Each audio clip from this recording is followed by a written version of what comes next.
Are you doing everything right on your weight loss journey and can't lose weight? Well, it's actually more likely that you aren't doing everything right, and I'm gonna help you figure out what it is that's holding you back.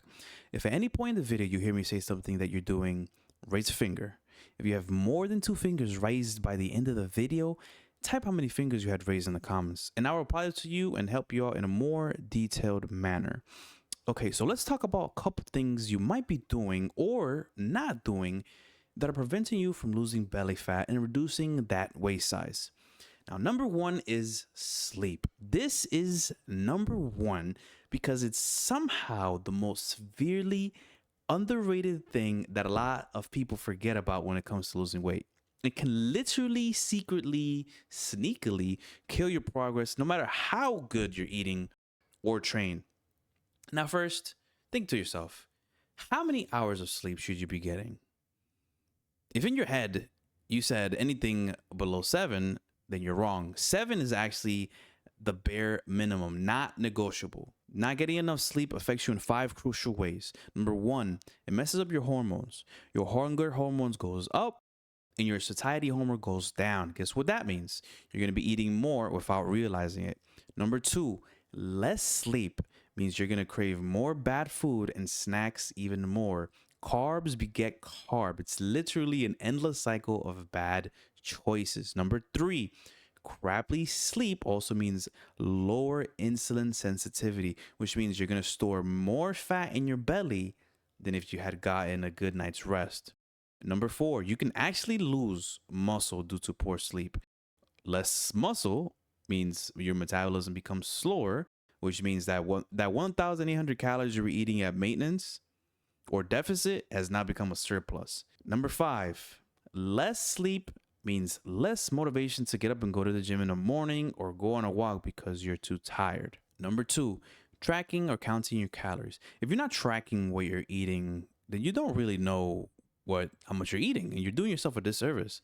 Get a food app that lets you log your food and scan it and start figuring out what it is that you're putting into your mouth multiple times a day. Pause. You will be surprised how much you are really eating. At the end of the day, it's calories in versus calories out. Also, pay attention to serving size. A lot of people see the big number on the nutrition facts, 200 calories for this cheesecake slice, but they don't even check the serving size. It's probably like 1/8 or 50 grams per serving or something like that. And they're thinking, oh, this entire cheesecake is 200 calories or something. But it's actually like maybe like 2,000. Number 3, cardio, steps. You need to get your steps in for the day. Minimum 10,000 steps, especially if you live a sedentary lifestyle.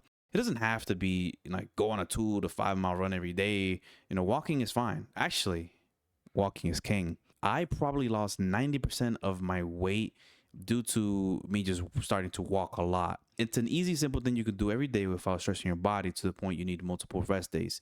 80 to 90% of calories burned from walking are pure fat.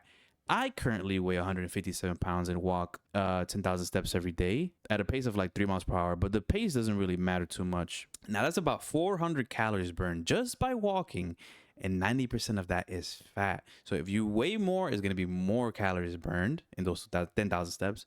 If you weigh less, then it's going to be less. Also, bonus, if you do this, the cardio or the steps while you're fasted, you're going to burn even more fat. Number 4, not drinking enough water. Not drinking enough water is like the same thing as the sleep. It's like super underrated. It's literally going to slow down the fat your body can burn. It also reduces the amount of fat you can burn from your walk, so that 90% can drop to 80% or even lower.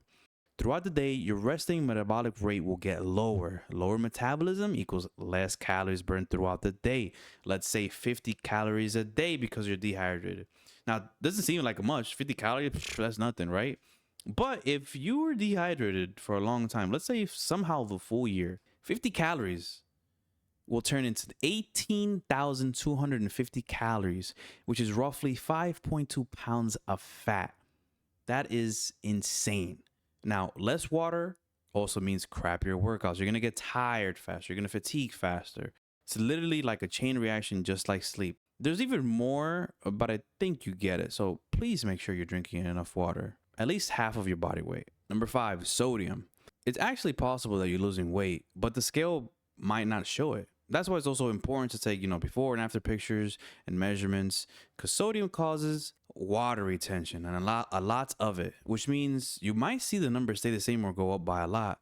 Now, it doesn't directly stop fat loss, but if the number is enough to demotivate you, to stop your weight loss journey and everything, because things are just, nothing's happening. You're doing everything you need to be doing, but the scale doesn't show it because you're intaking too much sodium. You stop your weight loss journey because of a number. Well, it looks like sodium is going to stop you from losing fat. Number 6, weight lifting. When you lift weights, it tells your body, hey, I need to get strong. Let's keep this muscle or make more of it. Your resting metabolism goes up. That means more calories are burned throughout the day at rest. Weightlifting also burns calories while lifting weights. Pretty simple, right? So you burn extra calories after your workout. Let's say 50 extra. It's not a lot, but just like those 50 extra from not drinking enough water stacked up throughout the year, the same thing will happen for weightlifting, but in a good way. Now, if you aren't weightlifting, but decide to because of this video, remember that weightlifting also causes water retention. So don't be discouraged if you see the number go up or stay the same. It just means your muscles are recovering and getting stronger. Before you know it, you are going to look amazing. So make sure to take those before and after pictures. Number 7, you're not being consistent. Now, the most important thing when it comes to just about anything, especially losing weight, is being consistent. Consistency is key. You will benefit more from doing workouts, eating the same, sticking to a routine, than doing silly extreme diets like I did, or doing crazy challenges that, burn you out. And then you have to take like a 2-week break. You're going too hard in the gym and then you're sore for multiple days, running 5 miles a day and getting injured. And then you're out for weeks. When instead you could have just done a 1 or 2 miles a day and still progress at the same rate, Consistency will always be more important than intensity every time. Number 8, cheat days. It's Friday, or as I say, it's Friday. It's Saturday. It's Sunday. It's my birthday. It's someone else's birthday. It's a holiday. Cheat days are one of the biggest progress killers. All that hard work you put in Monday through Friday, gone in a couple bites because it's a cheat day. Instead of doing that, why don't you just cheat every day, but in a smart way?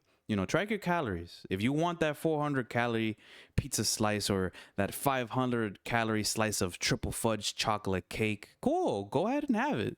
But just make sure it's within your calorie budget. Don't have a perfect week of eating and then eat over 3,000 calories on Saturday in one sitting, destroying all your hard progress you made. If you're going to cheat smart. Number 9, subconsciously snacking. Now, I'm already proud of you if you are meal prepping. Even more if you're like baking for your kids or your job or something. But I hope that you're not sticking your finger in that cookie dough bowl and taste testing. Taste testing the soup or that frosted whipped cream you made. All of that adds up after a couple finger licks. And that 0-calorie spray that you use, well, guess what? Actually has plenty of calories. The FDA labeling law allows any food with under 5 calories per serving to be listed as 0. So the serving size of a 0-calorie spray is 1/4 of a second of spraying, but 1 full second of spraying is 10 to 15 calories. So now think about it. How often do you spray a day? How long do you spray? You're probably adding an extra 150 calories without even knowing it. Also, those 200 giant little 0-calorie Tic Tacs, it's not 0 calories, so be wary. And number 10, last one, metabolism. Your metabolism might be lower than you think. Now, if you haven't taken a resting metabolic rate test, then you're most likely you're just guessing on how much your body burns at rest, just like I was. And if you don't really know your maintenance, then you don't really know how much you really need to eat to cut properly or even gain if you wanted to gain. I mean, you really wouldn't know unless you did a perfect 2 weeks of perfect meal prep. Everything is measured out perfectly. You get the same amount of steps. You drink the same amount of water. Don't go outside because the sun, even if it burns, even a little extra sweat, if it's too hot, that could just mess up. You'd have to be in the perfect conditions to perfectly know. So I suggest if you guys have some extra cash, or if you ever get some extra cash, or just save up throughout the year, maybe like $10 a month or something, get that test done. It will let you know how many calories your body burns at rest without doing anything. And then from there, you can decide if you want to maintain or cut. I mean, it's pricey. Maybe it's like $90 or a little bit more. It depends on the area, but it will save you the guesswork pretty much forever. And then you can really get to that weight that you want to be. Now, well, that's it for this video. If you guys like the information I gave out, please give this video a like. Comment down below how many fingers you had up. I hope it's not 10. Subscribe if you want me to keep making content information dense videos like this. And remember, consistency is key. Peace.